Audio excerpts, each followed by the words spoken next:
It's the Ross Tucker Football Podcast. Yeah, it is.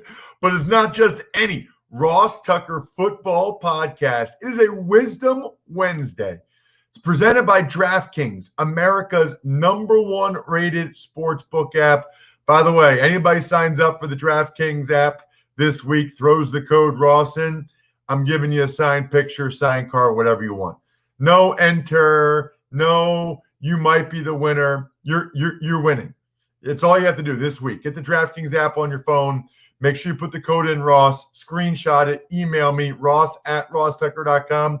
You automatically get either a signed 4x6 Buffalo Bills. I'll send it to you in a nice packaged mailer, or a card, Redskins, Cowboys, Bills. You tell me. I like winners. We're going to have lots of them this week, I hope. Spread the word winner will be Friday. As always, I'm seeing more engagement across all platforms. Really means a lot to me. You guys are stepping it up, and it's awesome. I thank every one of you that's either retweeting or liking me at Ross Tucker NFL or at RossTuckerPod when we post stuff about the show. Sponsor confirmation email winner. You'll all be winners if it's DraftKings. I'll also have a winner, somebody that takes advantage of one of the other sponsors if you do. Just remember to, anytime you take advantage of a sponsor, send it to me, ross@rosstucker.com, and ask a question.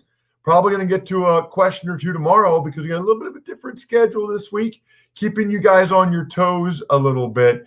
Today's patron shout out, Ryan Weidenbach. It's unbelievable how many patrons we've gotten in the last week or so now that we're putting our even money bets up on our private Tuckhead Slack channel. Unbelievable. I mean, we're getting like 5 a day. I hope that you guys actually engage with the other Tuckheads on the private Slack channel that we have and not just look at our even money bets. But hey, I'm glad if the opportunity to be able to see all of our even money bets brings you over and you get involved in some of the daddy soda conversations or food or show conversations or life or football, whatever it is, I'm happy. Whatever it takes to get you guys there and to realize our Tuckheads are absolutely awesome.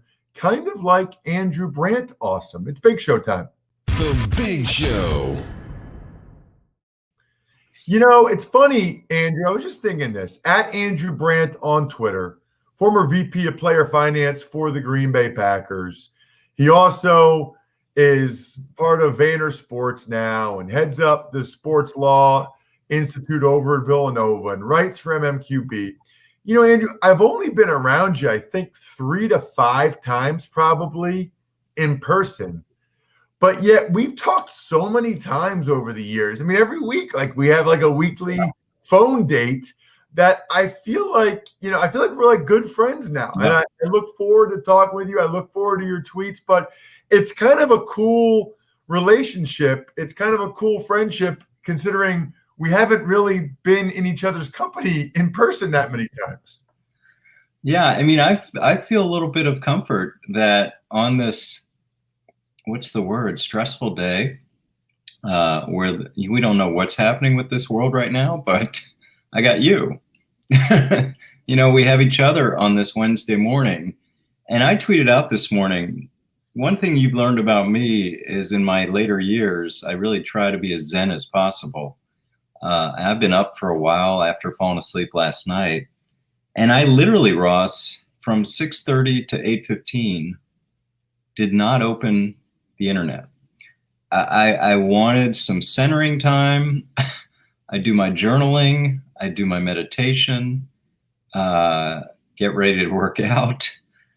And only to find out, of course, there's no definitive news about our election, about what's going on in politics right now, which is fine. But I just felt, some waves last night, like I felt in 2016, and I'm like, okay, I'm just going to chill.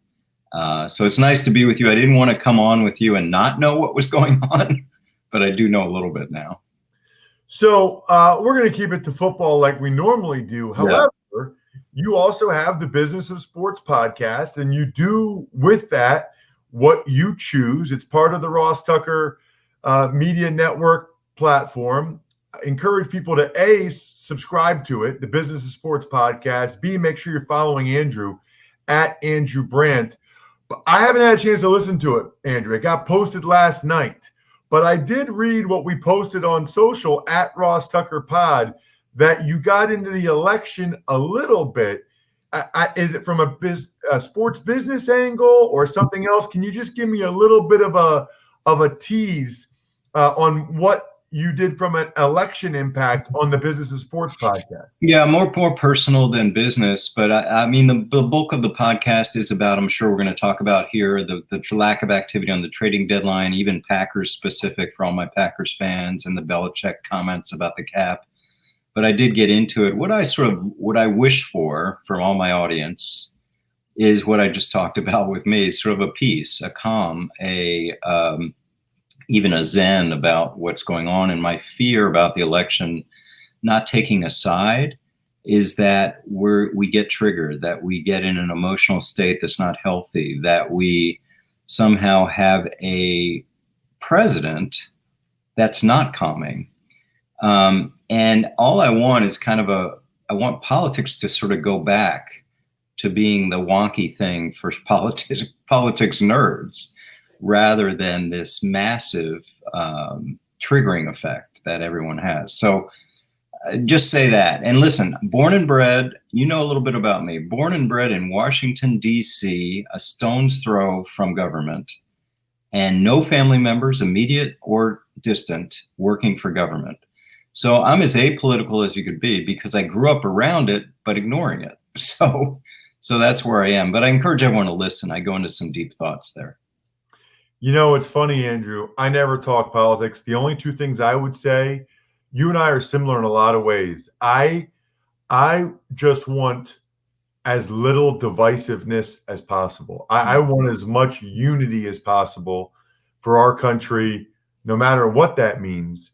And you know, it's interesting. I have a lot of really good friends that feel really strongly they're diehard Republicans or they're diehard Democrats. And the thing I try to tell both of them is, like, I know a lot of people that feel the opposite, and they're really smart. They really are good people. They're really hardworking. For some reason, it's like we've lost sight of that, right? That you can disagree without being disagreeable, and that it doesn't need to be Hatfields and McCoys. That I wish there was more respect and tolerance for other people's perspectives and views. And that's about all I have to say about it. I even have friends and maybe family members that think that they don't appreciate my perspective on that. They want me to be on their team. Yeah, I know. They don't understand why I'm not on their team, Andrew. Well, that's the issue, the tribal nature of all this. And I don't understand it and how we got here, or maybe social media is part of it. But you're right, the teams, the tribes, the factions. I hope we can get over that. You know, whatever happens today or tomorrow, and you and I are in maybe the most important state to decide all of this. We're both sitting in Pennsylvania, which of course is a big state that's probably going to take a while. And my voting experience was I'm out in the Philadelphia suburbs. It took 10 minutes. I hear about people waiting in lines forever. So I feel very fortunate that I got in and out and did it. And let's see. Let's see what happens. We have a universal hope for peace. There was a lot of peace at the trade deadline, Andrew. And I think people were surprised about it because, you know, there had been some deals leading up to it with Everson Griffin and Desmond King and Marcus Golden and Quan Alexander. And then yesterday, there was basically nothing. I mean, the Dolphins traded like the fifth wide receiver to the Patriots. The Dolphins got a fifth running back. What gives, Andrew? You know, we had some activity a year ago. I'm not sure exactly why with some of the big trades. Jalen Ramsey, the biggest, but he was kind of a problem for the Jaguars. I think this trade deadline is like all trade deadlines with those outliers that we talked about like last year. A lot of smoke, very little fire, A lot of talk. The trades that are made, as you indicated, are the ones that are 5th, 6th, or 7th round picks. Some of that conditional for guys that have fallen out of favor. The guys where, as I said, teams can look at each other, front offices, and say, at least we got something. And that's what happens at the trade deadline. You look at players that have been passed by that aren't playing, and you say, can we get anything for them? And that's what goes on. I'll get to sort of the big trade possibility of the team you see in the back there, the Packers, in a minute. But trade deadline, I go to it every year, Ross. It's like free agency. It's, you know more better than I do. Football's not seamless. It's scheme oriented. You got to get players that fit the scheme, and inserting them midstream in the middle of the season exacerbates that problem. And then, of course, the COVID impact. You take on a contract for next year, knowing the cap's going to come down and not how much, you worry. And the inverse of that is that draft picks have more value because they're going to be cheap and you can have them next year. So why get rid of draft picks right now, even low ones? So that really conspired, I think, to make it a dull trading deadline as usual. There's a couple of different things there. One is, I feel like with the projected salary cap decrease next year, with the lack of revenue, Andrew, I got to think that that was a factor. I think it's one of the reasons why the Jets traded Avery Williamson to the Steelers and why they traded Steve McClendon. They're trying to get some more space. I think that was one of the reasons why teams couldn't make moves or were less likely this year than maybe last year, is just that the cap's not going to go up and we don't know how far it's going to go down. Yeah, I think, we haven't talked about this. I'm going to be ad infinitum with you on this probably in January, February, March, because it's going to be the issue in the business of sports, not only the NFL.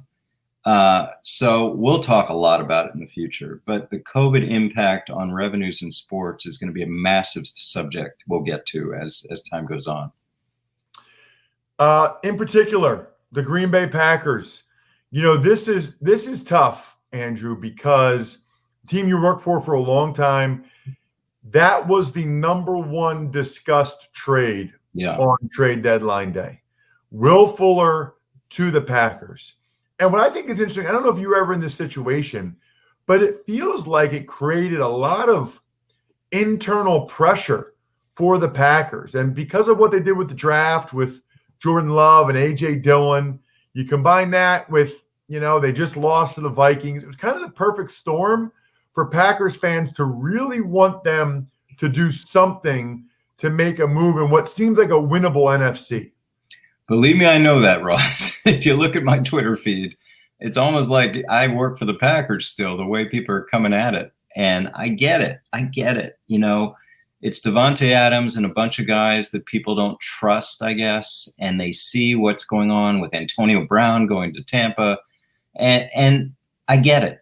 But I almost want to say to Packer fans, because after 20 years of this, 10 in the office and 10 analyzing it, what part of Packers do not understand?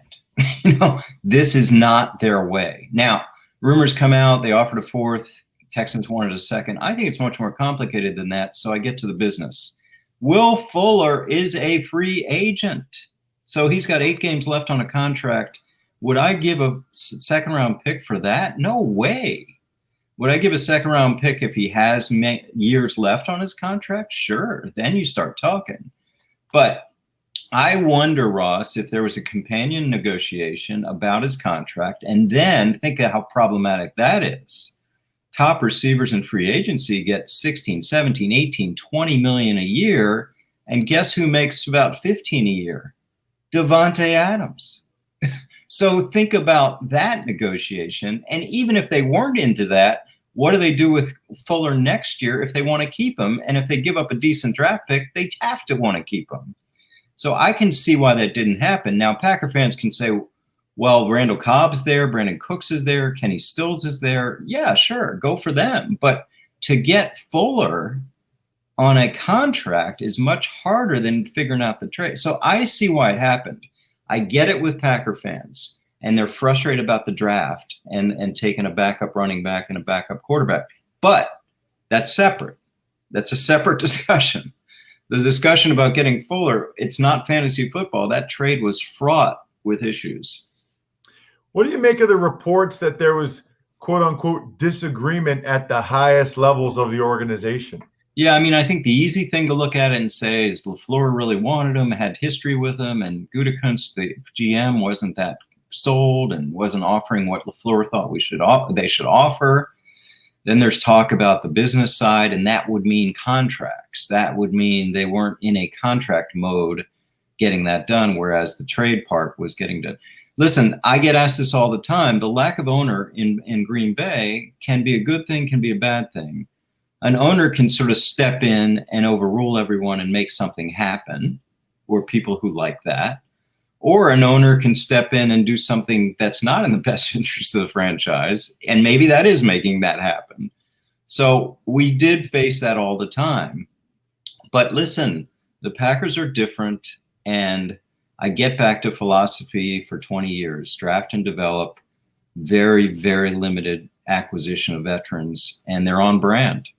A couple of things I want to get your thoughts on, Andrew, one of which is still Green Bay related, although there's other teams as well. Jamal Williams will not play tomorrow night because he is considered a high-risk contact of A.J. Dillon, who's tested positive for COVID, is on the COVID-19 list.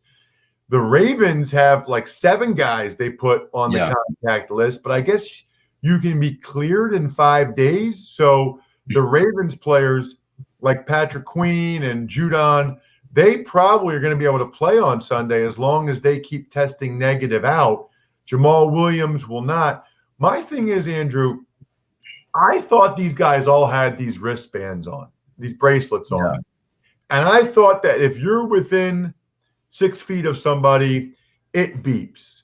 And that you're only a high-risk contact if you're within 6 feet for 15 minutes in a row. And so I guess I thought that the teams were doing a better job of making sure there were no high-risk contacts in the meeting rooms, being split apart. When you're on the field, you're never going to be within 6 feet of somebody for 15 minutes. So I guess I am surprised. Forget the health part of it for a second, which I know is always the priority. I'm surprised for competitive reasons that these teams aren't doing a better job of making sure there are no high-risk contacts. Could affect the Packers. I mean, not having Jamal Williams, that could be the reason why they lose the game tomorrow night. And the Ravens guys, if it was 2 days later, none of those guys would be able to play. That's the part I'm not getting, is that if I'm running a team, I'm like, guys, I don't know what the beeper thing is or whatever, but we cannot have any of you be high-risk contacts with any of the others of you. Your questions are good ones, Ross, and I don't know the answers. When I saw the Las Vegas Raiders offensive line out on a Wednesday with COVID, whatever, last week, 2 weeks ago, I'm like, they're not playing. But they all played. And as you suggested, the Ravens may be the same thing. I mean, quarantine is 14 days and 10 days if you have it. I'm not sure. But I think we're at a point where every Tuesday morning, I think you're like me, every Tuesday morning, you sort of, we got through it, right? So are people saying the NFL is doing it and they're going to get through it? You can't say they're going to get through it. It's week to week.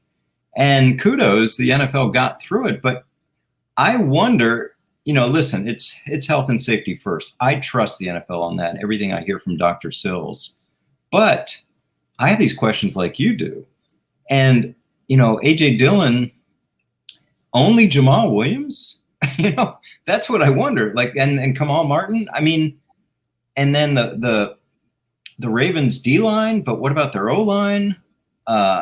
These are all the questions you ask. And you just hope, as we sit here today, you hope there's not decisions being made on expediency to get the game in over health. Because I look at the Packers news and I'm like, they got to push the game back. They're not playing Thursday. But as we sit here on Wednesday, they're playing Thursday. But to me, it's like, are they really going to play Thursday? So we'll see. Last one, Andrew. There's a report out that they might expand the playoffs to 16 teams. Yeah. If they can't get all the regular season games in. Your thoughts on that one? That kind of came out of nowhere. Yeah, and I haven't dived into that. That's something we need to look at, because I wonder if that's exactly what we're talking about, where we get to a point where you can't get to Tuesday morning and you've got this team with 14 games, this team with 15 games, and you say, okay, who's in? The NBA had a bubble where they told 8 teams, I believe, including Golden State Warriors and others, say, don't show. You're done. You're out. Go home. Stay home. Could that happen here? Yeah. I mean, I think they're looking at other leagues and other sports. The MLS told 2 teams not to come to the bubble. So, again, I wonder, Ross, if you have a week 15 game between the Jets and the Jaguars, and do you play it? You've got positives. I mean, these are all the questions that are gonna come. And now that we're getting the bye weeks out of the way, we'll see what happens. You got to check him out on the Business of Sports podcast. I'm looking forward to listening to what you had to say this week for sure. He's at Andrew Brandt on Twitter. He is the best. Thank you, Andrew. And Ross, quickly, we haven't talked since I did a podcast with Thomas Dimitroff. I encourage everyone to listen to that. Very candid about leaving the Falcons after 13 years. A GM that's got a lot more going on in his life than football. It's interesting listen with Thomas Dimitroff. Yeah, he was in New England when I was there. I encourage people to listen to that one as well. Thank you, Andrew. Thanks, Ross.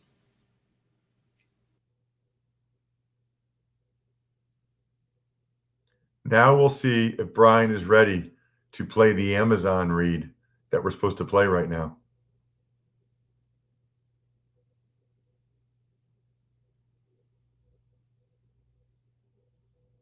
It doesn't appear to be the case.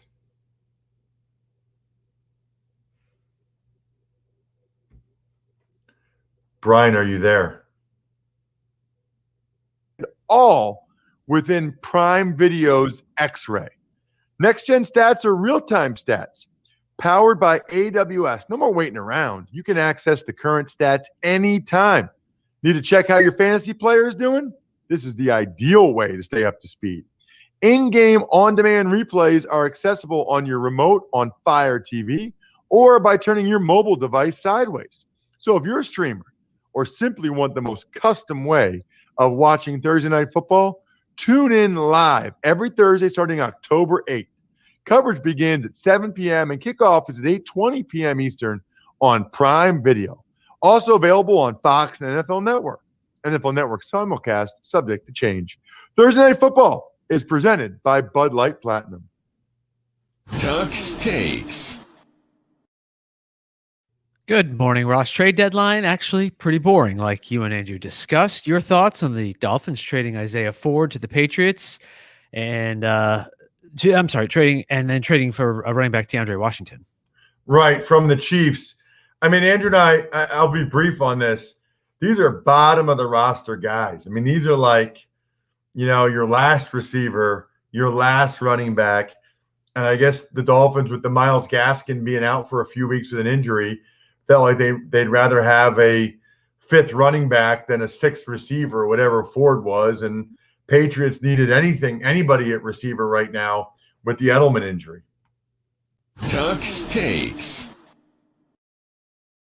Meanwhile, you also mentioned a lot of COVID issues across the NFL right now, including Dallas, where quarterback Andy Dalton went right from the concussion protocol to the COVID-19 list. And it appears the Cowboys are going to have yet another new starter at quarterback. Right. Brutal for Dalton, by the way. I mean, to go right from concussion, now he's on the COVID list. I don't know what happened there, who was taking care. I mean, people don't know how they get COVID these days, but that's obviously not good. I think he would be back as a starting quarterback this week off of concussion protocol, but now evidently he won't be. And the Cowboys are having Cooper Rush, who they just signed to the practice squad, but he had been with the team for a couple of years, and Garrett Gilbert, who they just got from the Browns practice squad. Those guys are both competing for the starting job this week.